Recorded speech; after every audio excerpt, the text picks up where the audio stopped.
Alright Bruce, now I'm starting to fit all this sheet metal back here. I've talked to Tom Fritz a little bit about it, and we discussed about this panel is a little bit longer around the edge, and he said it's pretty much normal to have to cut and modify a little bit on some of them. This one fits a lot better than that one, but I knew there was going to be some modifying a little bit, but they're extremely well made pieces. It's just there's a lot of variances in these bodies, and there's just no way to forecast the exact measurements of it. So, and then on this rear pan, this used to mount to the tailgate, and it went up under with the car, with the tailgates that opened. So I'm going to have to make this part of this, so I'll have to weld these together.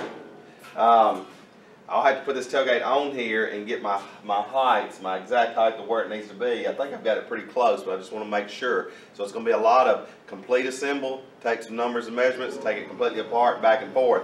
Now keep in mind I'm doing all this because of the relationship of this floor to this tailgate hinge. It's showing up to be about 1/8 of an inch difference in there, and I can't make this back piece and lock it down until I know where all this goes, because all this is going to dictate where the tailgate goes.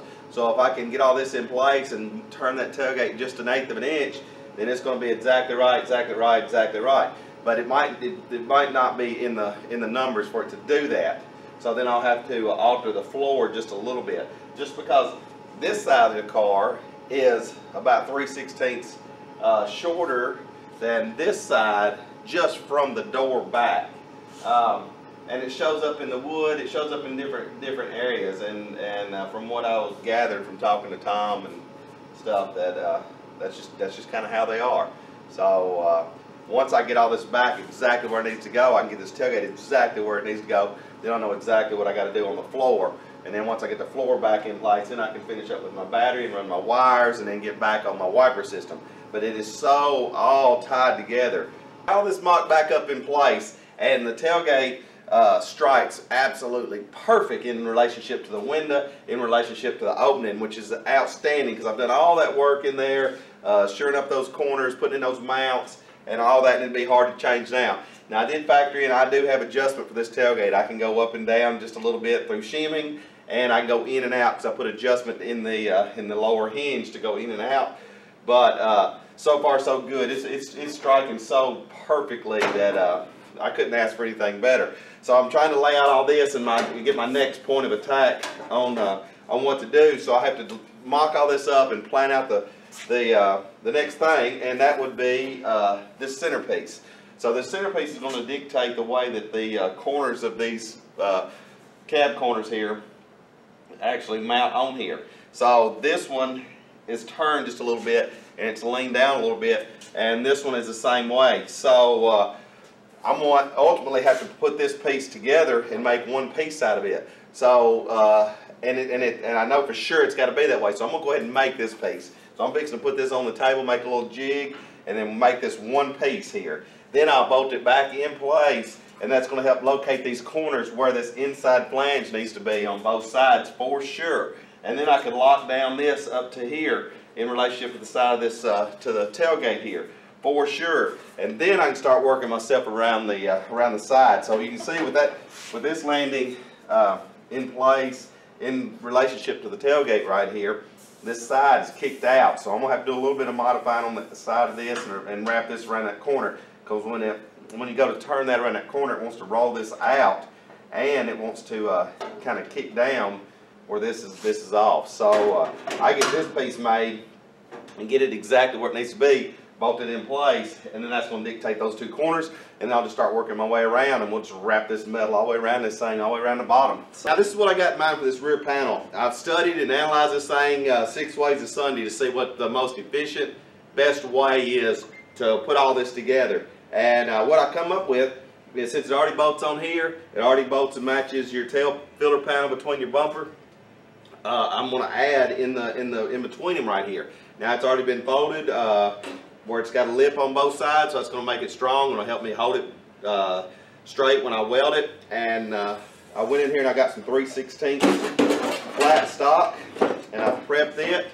So I'll be able to insert it right in there. That's going to make this 56 and 3/16, which is going to be an exact fit.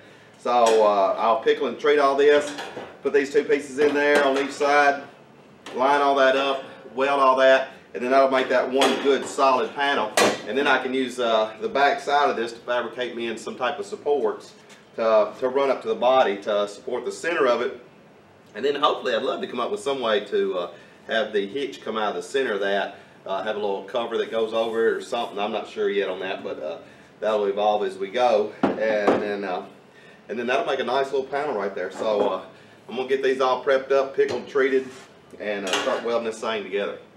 Alright, now I've got these pieces made and they turned out beautifully. I took some 3/16 and I ground this down and beveled the edges and got this down to 3.5 millimeters. I needed a total of 7 to make this exactly perfect, and it's exactly perfect. And it's going to sit right in there like that.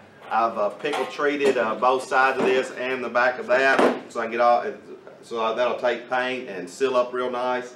And then I've got this one in place, and I'm fixing to gingerly spot weld this in and spot weld this one in, and do my best to weld all this in without warping it. I just want a nice little weld right there, because this panel's nice and flat, nice and straight. I want to keep that bodywork down to a minimum.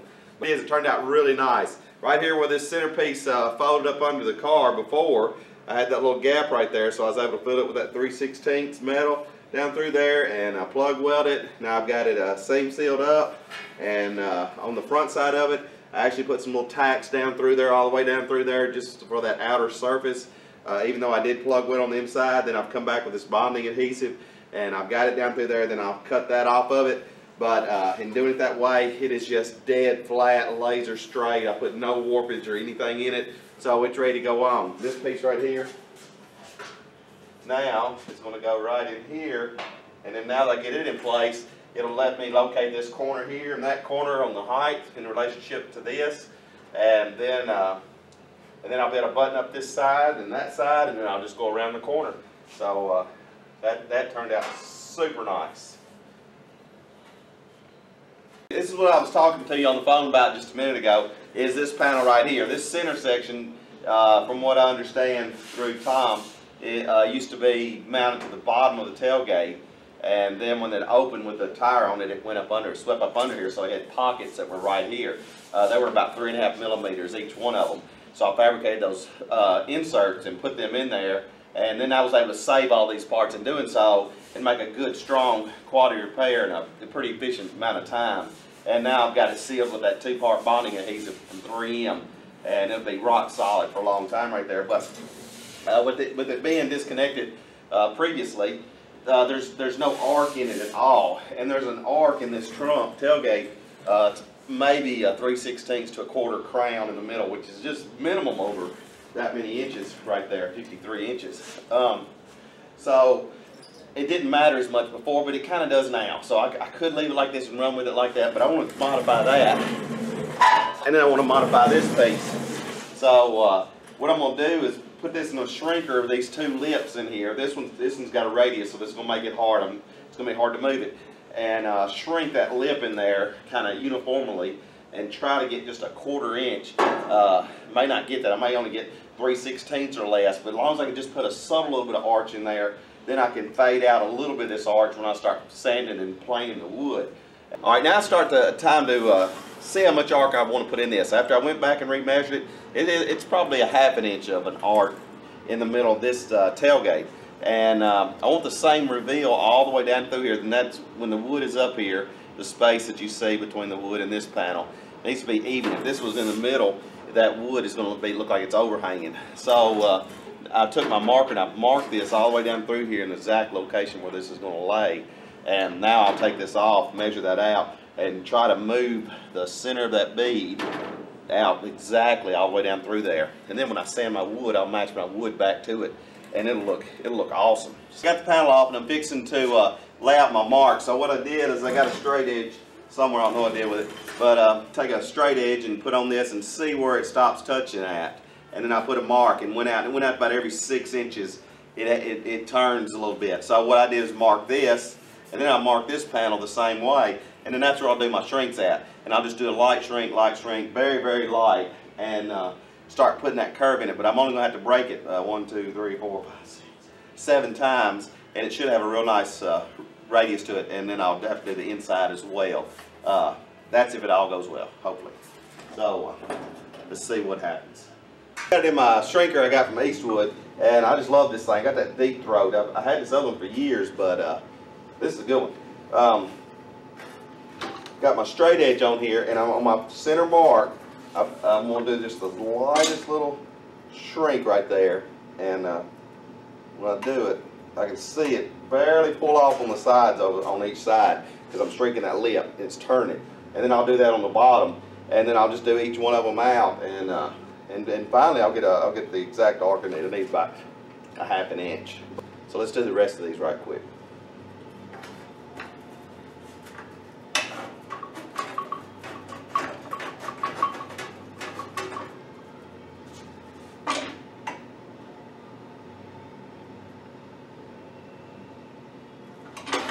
Almost got the very first time. I went in there and did 7 shrinks, just most uniform, just kind of felt it just moved just a little bit on each one of them, and then bolted it all back up here, and it is so close, so close. I've inspected, and I see I could do 2 more breaks. I'm going to do them on each side of this, and one right here just real light, and this is going to be perfect. Now, and I hadn't got maybe 30 minutes in this. It's going super, super good. Then I went ahead and did the same breaks on the bottom. So this piece is really looking nice. I got my wood set up there, and I don't know if you can see in the camera of how good that's looking and how good that matches. And still can whittle my wood down and get it even better, but it's going to be perfect. So now what I'm going to do is take this bottom piece, I'm going to take this off and bolt it to this piece, and then mark it the same way, and I'm going to bend this, form this to an extent. I don't want to get too far out with it, so it has a good transition from this to that. But I can do a little bit of shrinking and make the contour of it match this piece. And then when I get it on, then I can start working around the side. So it's going to be like working vinyl. I'm just going to start right here in the back of the Woodie, and I'm just going to stretch this metal all the way around it to the front. So let me get all this back off, and I'll start matching this to this. I'll show you what this wood looks like too from the back. It looks awesome. Look how that's looking. And see, I've got all that material on the wood that I can take down. So once I get your metal work all in, and then I'll start sculpting this wood down, that's going to be nice. And look how squared up it is.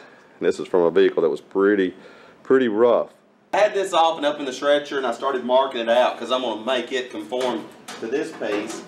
But that's not, I had to stop. I've got to do something else first. And that is, I've got to go ahead and make this piece fit this panel on the side. So I'm going to have to slice this one and move it over, slice that one, move it over, and get those ends perfectly done so that I can wrap these corners so that these corners, radiuses will go into that, around that corner. So I'm going to have to pull off of this and then start buttoning this up. So what I'll do is I'll square this to the tailgate, then I can tack it, and then I'll have this pocket lined out square. Then I'll start wrapping this around the corner, and I'll have to cut and fit and get that tacked in, and then I can get back to doing this, because this won't go up against there just because these radiuses on the ends are not right yet, and I don't want to cut this piece up until I know exactly how much I need to remove from it. But what I'm going to do, I'm going to shrink this a little bit to this, but mostly I'll probably come in here and slice this lip just a little bit and move that and re-weld that to make that fit. But we'll see. Let's get these ends done, and then we'll go from there.